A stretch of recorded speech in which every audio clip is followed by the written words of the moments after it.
What's up, guys? I'm Cooper Abercrombie. I'm the owner of Bar-A-BBQ here in Montgomery, Texas. And today I'm gonna show you how we smoke a Texas style brisket, just like we do at Bar-A, but on a pellet smoker.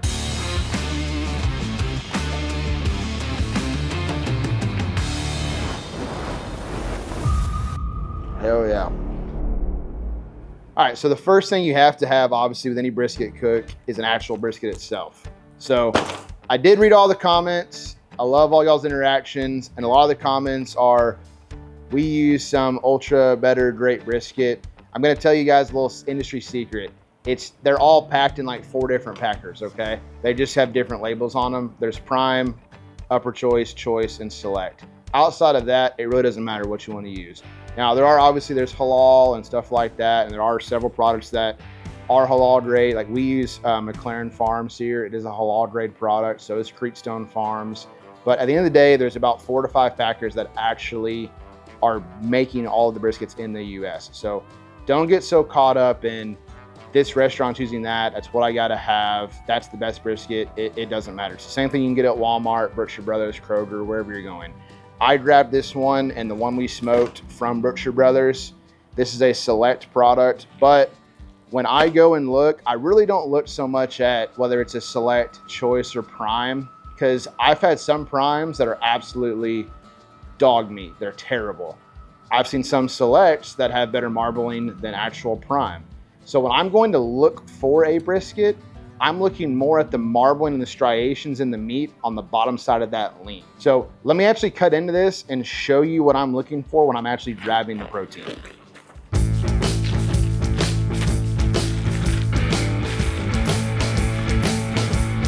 All right, so when I'm looking at a brisket in the store, I will always flip it over, fat side down, and I'm looking all at this meat on the bottom side right here. I wanna see as much white streaking as I can in there.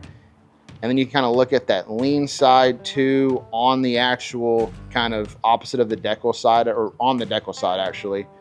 And that's really all I'm paying attention to. I like to see that.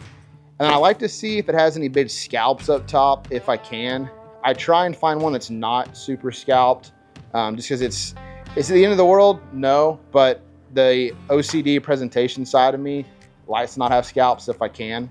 But that's really all you have to worry about when it comes to picking an actual brisket, you know?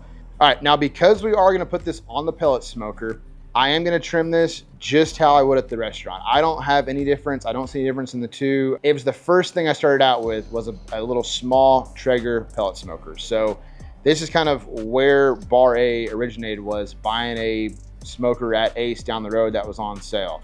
The more I cooked on it over the years, the more I ended up loving it. Now, obviously, you're in Texas and it's macho, and the pride is like, I gotta have a stick burner, gotta have a stick burner. I'm gonna be honest, you don't have to have one to make really, really good barbecue. Are they fun to play around with? Yeah, but I'll be honest, I've got 2 kids, and some days I don't wanna spend 12 hours on a smoker. I wanna go enjoy hanging out with my family and the little bit of off time that I do get. So don't think that you're doing anything wrong by having a pellet smoker. It's not less manly, nothing like that. So in saying that, I'm not gonna trim this any different. 1/4 inch fat, nice shape, and just try and not scalp this the best I can. Step 1 is always take that decal, and then I will go to the decal side on the lean, and I'm gonna find the thickest part of the fat on that lean side. And I'm going to try and rip a nice straight line from that thick part of the lean straight down the brisket. I then flip it over. I'm gonna come out and take this Mohawk flap out, and then I'm gonna come back from the back side and kind of start rolling my edges again with this. And it is best if you can get these briskets as cold as you can. Unfortunately, when you film, they tend to sit out a little bit longer than you want, but it's a-okay.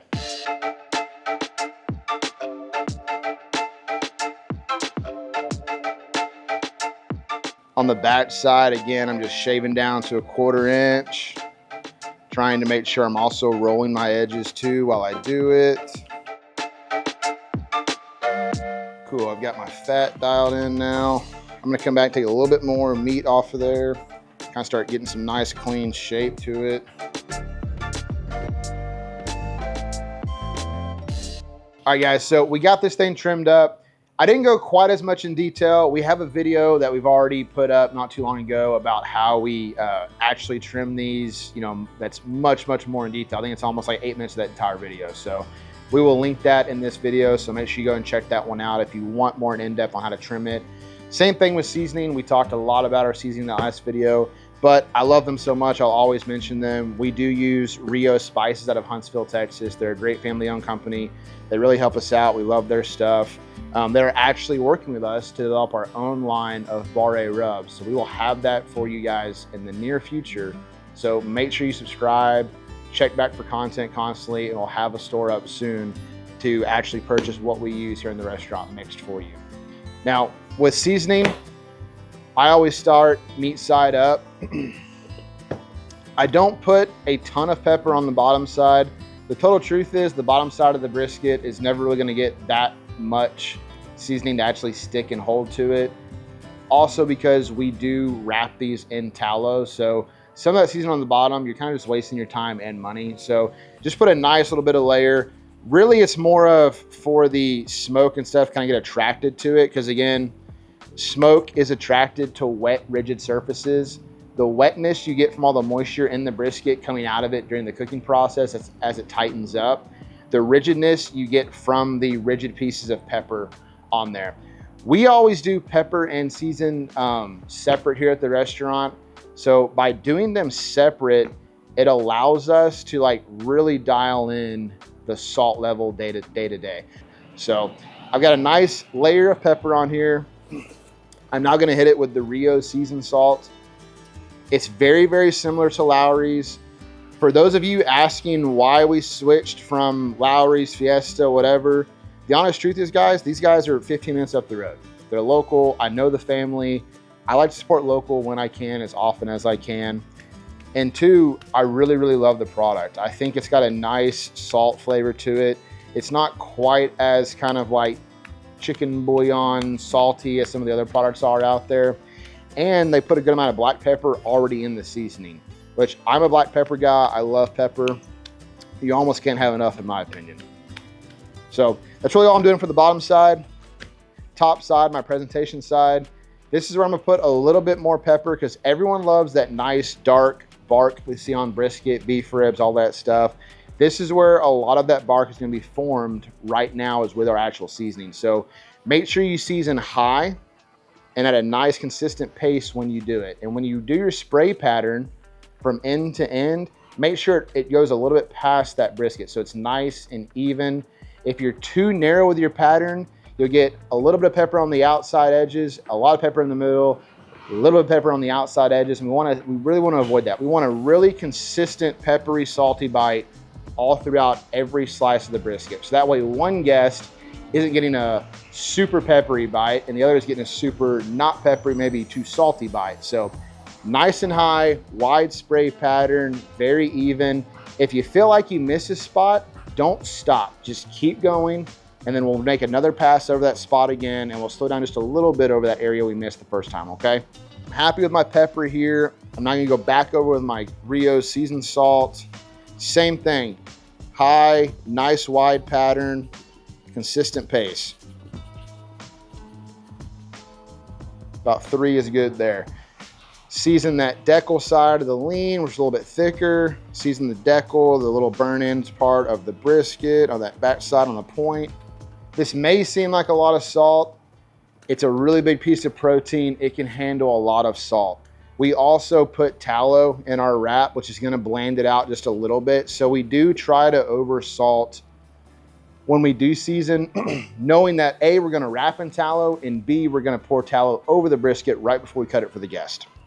All right, I'm gonna pat this in.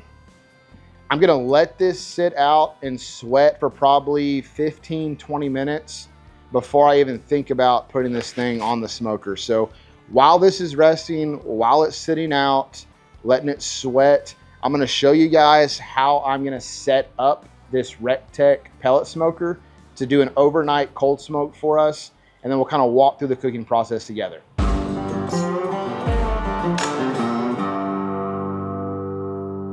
All right, guys, so before we put the one that's been sitting out now for about 20, 30 minutes, which thanks rainstorm, it actually turned out to be like an hour, but it is what it is. So that one is ready to put on. The one that we've been cooking all night is now done.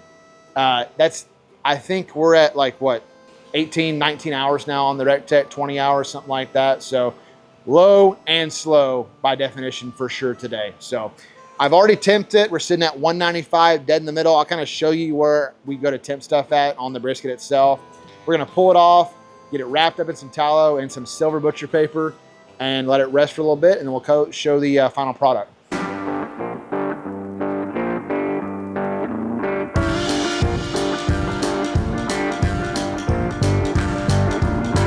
All right, so while that one we cooked overnight is resting, I'm gonna go ahead and show y'all how we would put on the one we've been trimming and talking about today so far, okay?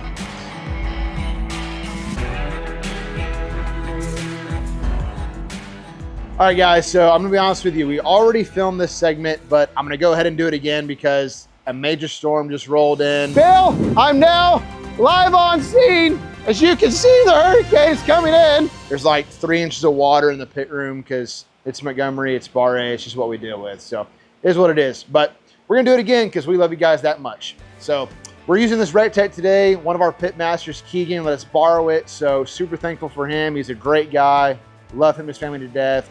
Thank you again, Keegan, for letting us use this grill today. Now, when I had a pellet smoker, the first one I ever bought was the cheapest Traeger I could get at Ace down the road. It was on sale. I think it was like 600 bucks maybe, little bitty one. And I thought it was the coolest thing in the world. It's actually what got me started in barbecue was a Traeger. So that was 7, 8 years ago or so. And I was watching every YouTube video I could possibly find on how to smoke a brisket, had no idea how to do it. And I made really, really, really bad barbecue for a very long time. And I just became obsessed with it. I couldn't stop cooking. And I started cooking every day on that Traeger. But I always was in the background going like, man, that $3,000 RecTech sure looks pretty cool. But my wife was like, there's no way. So thanks, Traeger. Loved you. You got us started around the top 50 because of Traeger. So that's pretty cool. So Traeger, if you want to hit me up too, let me know. The first one, we'll do a battle of Traeger or RecTech. Call me. Let's go. We're going to set this thing up today at the extreme smoke function on this RecTech, which I think Traeger had it called like super smoke or something like that at one time. So I cooked on this yesterday, put on there about 4:30 in the afternoon. I put the brisket on there. I put it on extreme smoke. That was at 4:30 p.m. I got back here about 5:30-ish a.m. the next day. Had nice color on it. Didn't really do anything. Didn't really use a lot of pellets either, which is pretty cool. So from 5:30 on, I just kind of like slowly bumped up the temps, like went from extreme smoke to 200, then to 225, then to 250, then to 275, and I finished it at 300 the last hour. So it was like every hour and a half, 2 hours from when I got here this morning, I was actually bumping the temps up incrementally. And really it was just kind of make sure that we're not gonna stall too long or get too low too long during the cook. If you're always incrementally bumping temps, you're doing two things. You're not gonna shock the protein and bump it too fast and get it to really, really seize up and tighten up and push out a lot of moisture. And you're also slowly kind of relaxing that meat, coming up, not losing momentum. Because that's really what we're fighting all the time in barbecue is momentum. We want to get the stall, get through the stall as quick as we can, and then push through the end. And while we're rendering that fat towards the last couple hours of that cook. So by constantly bumping your temps slowly, you're doing a lot of things really well, really easy, and it's nice for the protein. And that's for anything you're cooking. That's brisket, pork butt, beef ribs, all your big stuff. Take your time, go slow, let it do what it wants to do naturally, and you're gonna end up with a great product.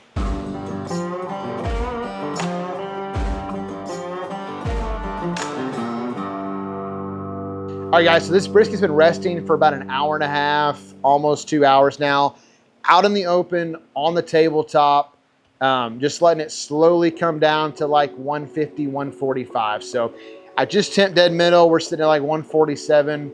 We're in the perfect spot to cut this thing up and ready to serve it. So let's open it up and show you the final results.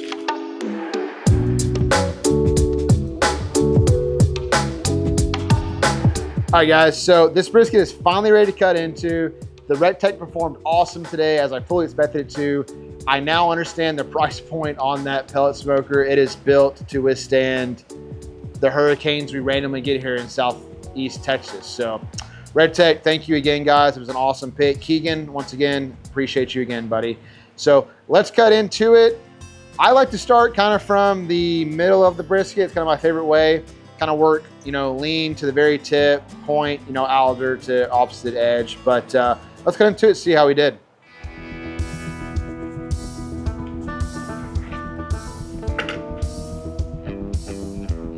Not bad.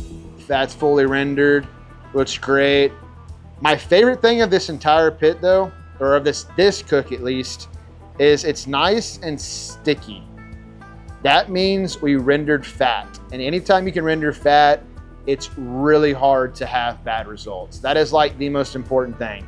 I can't tell you how many people come to Bar-A and want us to cut the fat and bark off, and it just like hurts my soul to hear that. And I think it's because people their entire life have had unrendered white fat, and that is gross. No one likes that. It doesn't taste good. It's a bad mouthfeel.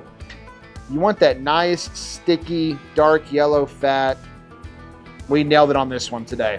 So let's get a couple lean slices, a couple fatty slices, some burnt ends. We'll taste it and see how we did. Beautiful slice, nice and rendered, nice peppery. Let's try it out.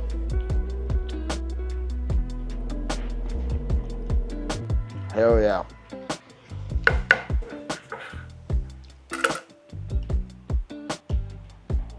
Nice slice of lean. I'm telling you, when you render fat properly, it's like a buttery, sweet taste you get from it. Why anyone would ever want that cut off, I'll simply never understand. Guys, I greatly appreciate y'all sticking with me for this video. I know I can ramble at times. I try and teach y'all as much as I possibly can over the course of 10, 15, 20 minutes. But there's so much to barbecue that it's impossible to do it all in one video. So we have tons of content before this video here. Go back and check out the old stuff. Share, subscribe, always check back. Check out our Patreon. We plan to make that a much bigger deal going forward. We're gonna have a lot of kind of non-YouTube content on there. So follow that, follow us, stay safe, God bless.